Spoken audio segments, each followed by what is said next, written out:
और बड़ी खबर आपको बता दें, अतीक अहमद की कोर्ट में आज पेशी है और अतीक के आज एमपीएमएलए कोर्ट में पेशी की जाएगी। अतीक के भाई अशरफ की भी आज कोर्ट में पेशी है। उमेश पाल अपहरण मामले में यह पेशी होगी। अतीक अहमद को जब प्रयागराज लाया गया उसके बाद आज का दिन यह बेहद महत्वपूर्ण रहेगा और आज का दिन बेहद महत्वपूर्ण। अतीक अहमद को एमपीएमएलए कोर्ट में पेश किया जाएगा। आपको बता दें कि प्रयागराज के नैनी जेल में इस वक्त अतीक अहमद को रखा गया। उमेश पाल अपहरण मामले में पेशी की जानी है। अतीक अहमद की कोर्ट में पेशी को लेकर लगातार ताजा अपडेट्स हम आप तक पहुंचाएंगे। आपको बता दें कि आज का दिन बेहद अहम। एमपीएमएलए कोर्ट में आज अतीक अहमद को पेश किया जाएगा।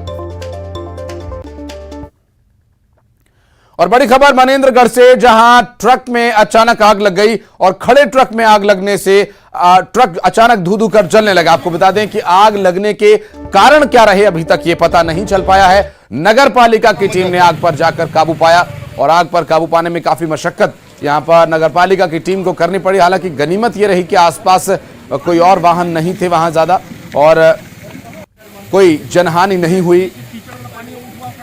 को लगभग 12 बजे के आसपास मैंने अपने कमरे की खिड़की से देखा तो आग लगा हुआ था। मैं जैसे ही बाहर निकला तो आग की लपटें काफ़ी तेज़ हो चुकी थी और इस बीच जो है पुलिस थाना में सूचना दिया गया मेरे द्वारा और भी पहले सूचना जा चुका था उनके पास, तो तब तक उनके द्वारा फायर। सुजीत हमारे सहयोगी इस वक्त हमारे साथ फोन लाइन पर हैं। सुजीत, आग कैसे लगी अभी तक स्पष्ट नहीं हो पाया क्या? जी देखिए, बता दूं कि देर रात की घटना है। रात लगभग 12 बजे के अचानक ट्रक में आग लगी है और आग रिहायशी इलाका है, मनेंद्रगढ़ क्षेत्र के वार्ड नंबर 20 का इलाका है। आसपास घर भी थे और उसके महज 50 मीटर दूरी पर हैड्रा और बड़े बड़े ट्रकें भी वहाँ थी। एक बड़ी दुर्घटना से टल गई है। अचानक आग लगने से अभी तक कारणों को पता नहीं चल पाया है और पुलिस इसकी कल आज सुबह ही जांच करेगी। साथ ही आपको बता दूं कि जिस तरह से आग लगा है और जिसके बाद लगातार अफरा तफरी वहां मची है, स्थानीय लोग और आसपास के होटल दुकान संचालक वहां आए हैं और स्थानीय लोगों की मदद से आग बुझाने का प्रयास किया गया है, जिसके बाद लगातार जो है 1 घंटे तक जलता रहा आग, जिसके बाद दमकल की गाड़ी पहुंची है और आग पर काबू पाया गया है। वहीं जिस तरह से यहाँ आसपास रेस्क्यू के लिए और दमकल गाड़ी के लिए 1 घंटा लगा और महज नगर पालिका क्षेत्र होने के बावजूद ये भी एक बड़ी लापरवाही नगर पालिका की। और वहीं जो आग में जिस तरह से अचानक आग लगी है उसकी आज जांच की जाएगी। जी बहुत शुक्रिया आपका सुजीत। और अगली बड़ी खबर सूरजपुर से, आपको बता दें अब से कुछ ही देर में बाघ का रेस्क्यू शुरू किया जाएगा। आपको बता दें काला मांजन के जंगल में एक बाघ है। कुदरगढ़ धाम जाने वाले लोगों को रोका जा रहा है और सड़क पर वाहनों की लंबी कतार लगी हुई है। बाघ के हमले में 2 ग्रामीणों की मौत हो चुकी है। मौके पर डीएफओ समेत पूरा वन अमला रेस्क्यू के लिए पहुंचा हुआ है और बाघ का रेस्क्यू कर वहां से उसे आगे घने जंगल में छोड़ा जाएगा। आपको बता दें कि काला मांजन के जंगल में एक बाघ मौजूद है जिसके हमले से 2 ग्रामीणों की अब तक मौत हो चुकी है। सूरजपुर से एक बड़ी खबर, अब से कुछ ही देर में बाघ का रेस्क्यू शुरू होगा।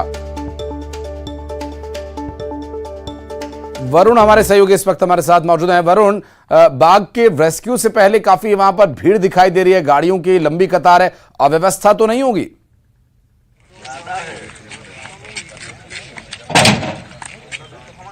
नहीं आशीष, देखिए जिस तरह से कल से जो हालात बने हुए हैं, लगातार 24 घंटे से रेस्क्यू की तैयारी की जा रही थी। हालांकि कल जिस तरह से प्रशिक्षित हाथी को यहाँ पर लाया जाना था वो देर रात हाथी पहुंचा और आज सुबह से उसकी पूरी तैयारी कर ली गई है रेस्क्यू के लिए। उसी के सुरक्षा के मद्देनजर ही जो कुदरगढ़ यहाँ देवी धाम है, यहाँ हजारों की संख्या में दिन भर श्रद्धालु उमड़ते हैं, उनके सुरक्षा के मद्देनजर जो समय सीमा प्रशासन के द्वारा निर्धारित की गई कि सुबह 7 बजे से शाम तक ही वहाँ श्रद्धालु पहुंच सकेंगे। ऐसे में सुबह तक जो भीड़ लगी हुई थी रोका जाता श्रद्धालु को धाम तक पहुंचने से, तो सुरक्षा के मद्देनजर ये हालात है। और अभी एक मैं जो तस्वीर आपको दिखा रहा हूँ आशीष, क्योंकि यहाँ बिलासपुर और तमाम जो वाइल्ड लाइफ के अधिकारी है उनकी टीम आई हुई है और ये अब जो काला मांजर जो जंगल है वहाँ जाने की तैयारी कर रहे हैं और यहाँ चिकित्सकों की टीम मौजूद है, पूरा वन अमला है, वाइल्ड लाइफ की टीम है और देख सकते हैं कि कुछ देर में ये जंगल की ओर रवाना होंगे और वहाँ से बाघ की रेस्क्यू करके उन्हें यहाँ लाया जाएगा।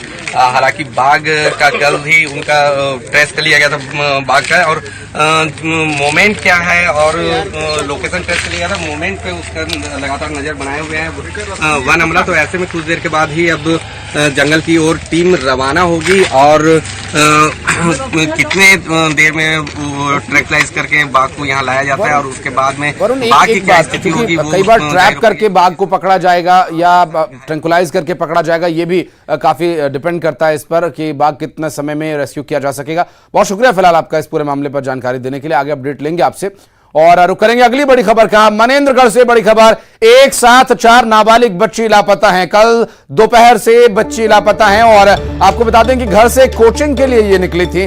परिजनों ने सिटी कोतवाली में इसकी शिकायत दी है। कल दोपहर से 4 बच्चियां एक साथ लापता हैं और अभी तक इस पूरे मामले को लेकर कोई जानकारी नहीं मिल पाई है। आपको बता दें कि ये बच्चियों के लापता होने से परिजनों में इस वक्त निराशा है, परिजन परेशान हो रहे हैं और बच्चे घर से निकले थे कोचिंग के लिए। सिटी कोतवाली में इसकी शिकायत दी गई है।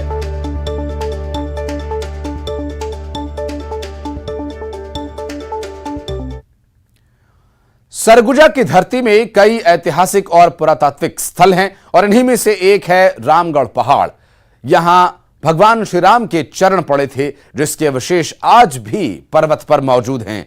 महाकवि कालिदास की रचना स्थली भी यह पर्वत कहा जाता है और यहीं पर कालिदास ने की थी मेघदूत की रचना।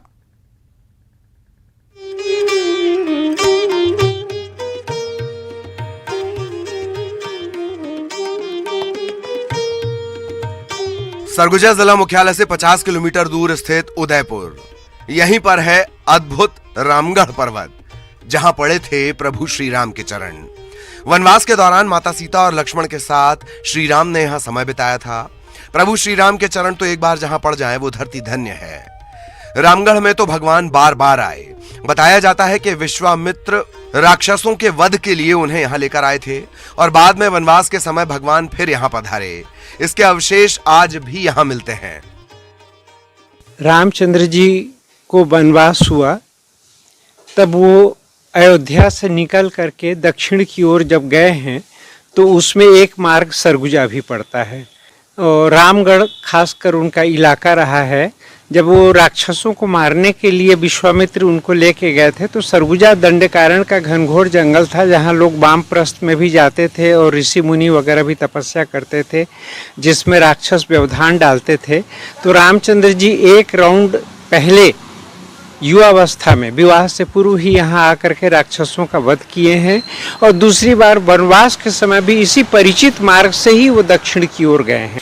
तो ये रामगढ़ का इलाका अपने उदयपुर ब्लॉक, पहले रामपुर तप्पा कहलाता था स्टेट में टाइम में, जो लखनपुर का एरिया होता था, उसमें उदयपुर ब्लॉक है। अब उसके ऊपर एक समतल टीला ऊपर उठा हुआ वर्टिकल, उसी में रामचंद्र जी के अवशेष मिलते हैं। सीता बंगरा, लक्ष्मण बंगरा, हथफोड़ आदि हैं, जहाँ काफ़ी दिनों तक रामचंद्र जी के रहने का उल्लेख मिलता है।